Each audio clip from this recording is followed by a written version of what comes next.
Selamat pagi anak-anak. Selamat pagi semuanya.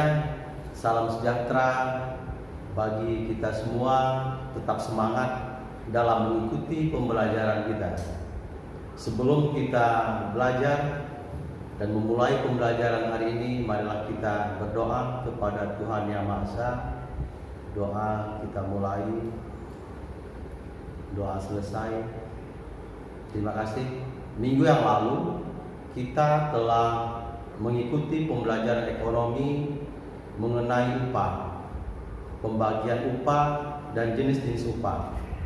Mudah-mudahan pembelajaran minggu yang lalu anak-anak Bapak mengikuti dengan baik dan dapat mencermatinya serta menganalisis tentang upah yang ada di negara kita. Baiklah, sekarang kita akan melanjutkan pembelajaran ekonomi dengan judul tenaga kerja memasuki yang F, yaitu pengangguran. Tujuan pembelajaran kita adalah menganalisis tentang tenaga kerja, tentang pembagian tenaga kerja, dan sebab-sebab pengangguran, jenis-jenis pengangguran, serta cara mengatasi pengangguran. Semoga anak-anak Bapak dapat menganalisanya serta menganalisisnya. Oke, selanjutnya marilah kita mengikuti pembelajaran ekonomi tersebut. Terima kasih. Baby, baby, now I know. Baby, baby, gotta go. There is so. Lanjutan bab 3, permasalahan ketenaga kerjaan dalam pembangunan ekonomi. Sekarang kita masuki yang F, pengangguran.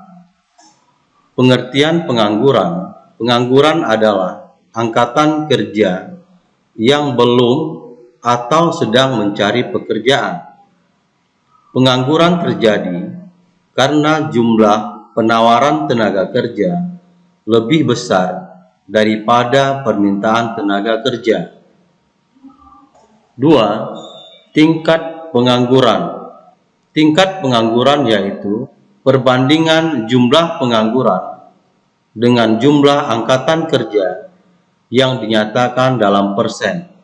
Rumusnya, tingkat pengangguran sama dengan jumlah pengangguran dibagi dengan jumlah angkatan kerja dikali dengan 100%. Contohnya, angkatan kerja di Indonesia berjumlah 110 juta orang.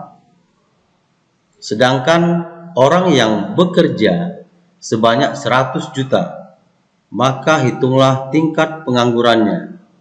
Jawab, jumlah angkatan kerja dikurangi dengan jumlah yang bekerja sebesar 110 juta dikurang 100 juta sama dengan 10 juta.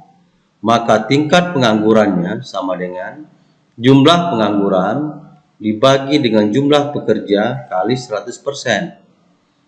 Atau 10 juta dibagi dengan 110 juta dikali 100, maka tambahkan persentasenya.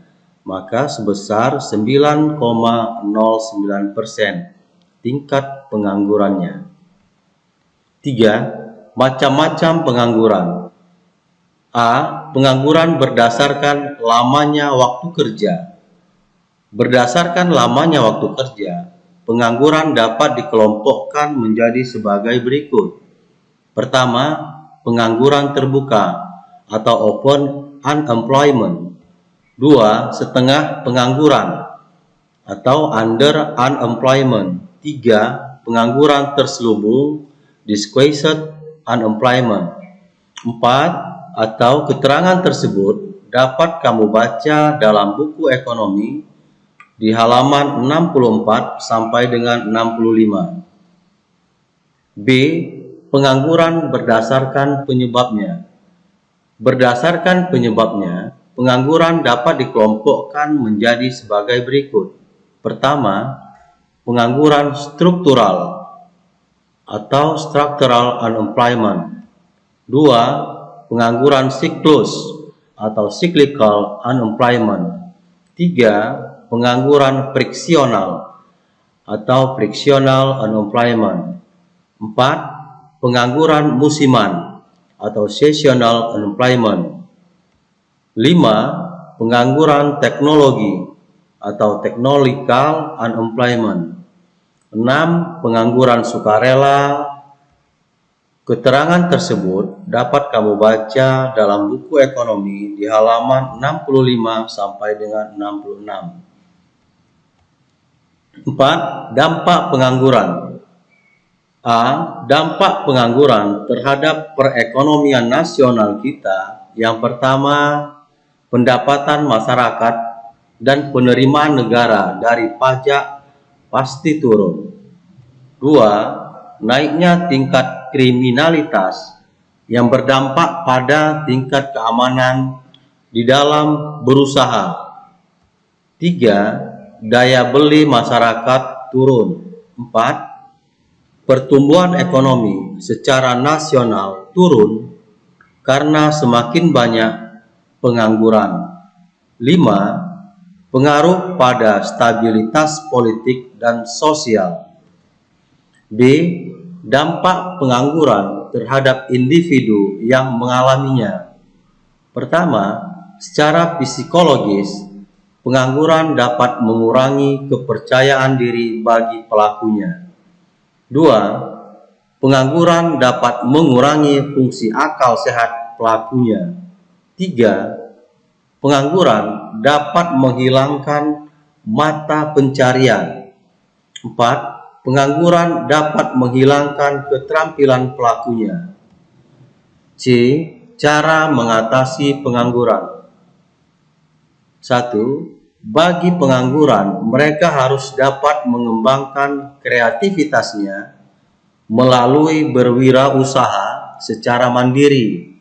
2. Pengembangan sekolah-sekolah yang mengarah pada peningkatan kecakapan hidup. 3. Pengembangan program kerjasama dengan luar negeri dalam pemanfaatan tenaga kerja Indonesia atau TKI. 4. Pengembangan sektor usaha informal seperti home industry atau usaha rumah tangga. 5. Pengembangan program transmigrasi. 6. Perluasan kesempatan kerja. 7. Peningkatan investasi. 8. Pembukaan proyek-proyek umum oleh pemerintah. 9. Mengadakan pendidikan dan pelatihan yang bersifat praktis. D. Peran pemerintah dalam mengatasi pengangguran. Menurut Kementerian Tenaga Kerja dan Transmigrasi mempunyai tugas sebagai berikut. 1. Mendorong tercipta dan berkembangnya wirausaha baru. 2. Mengembangkan program kerjasama dengan luar negeri dalam pemanfaatan TKI. 3. Mengembangkan balai latihan kerja. 4. Melakukan bursa tenaga kerja. 5. Mengadakan perluasan kesempatan kerja. 6. Menyelenggarakan program transmigrasi. 7. Meningkatkan mutu tenaga kerja di Indonesia. Terima kasih anak-anak yang telah melihat pembelajaran ekonomi pada hari ini tentang pengangguran yang disebabkan oleh banyaknya permintaan tenaga kerja dibandingkan dengan penawaran tenaga kerja. Terima kasih juga kepada anak Bapak yang dengan seksama dan dengan penuh semangat mengikuti pembelajaran ekonomi hari ini. Harapan Bapak, kita tetap semuanya sehat, tidak ada gangguan apapun, baik dengan pembelajaran hari ini maupun pembelajaran selanjutnya. Harapan Bapak, anak-anak Bapak tetap semangat mengikuti pembelajaran ekonomi. Terima kasih, selamat pagi.